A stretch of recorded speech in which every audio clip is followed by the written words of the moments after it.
ರಾತ್ರಿಯು ಮಲಗಿದ ಧ್ವನಿಯು ಇಂದು ಭಾರತವೆಲ್ಲೆಡೆ ಜಪಿಸುವ ದಿನವು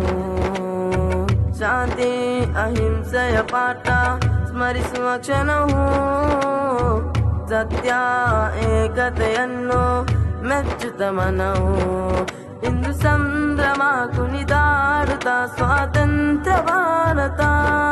ಎಲ್ಲ ಜಾತಿಯು ಎಲ್ಲ ಧರ್ಮವು ಒಂದಾಗಿ ಹಾಡುತ್ತಾ ಇಂಪು ಕೋಗಿಲೆಯ ಸ್ವರ ಕಂಠವು ಇಂದು ಜನಮನದಿ ಜಯ ಮಂತ್ರವು ಅಂದು ಮಧ್ಯರಾತ್ರಿಯು ಮಲಗಿದ ಧ್ವನಿಯು ಇಂದು ಭಾರತವೆಲ್ಲೆಡೆ ಜಪಿಸುವ ದಿನವು ಶಾಂತಿ ಅಹಿಂಸೆಯ ಪಾಠ ಸ್ಮರಿಸುವ ಕ್ಷಣವು ಸತ್ಯ ಏಕತೆಯನ್ನು ಮೆಚ್ಚುತ್ತ ಮನವು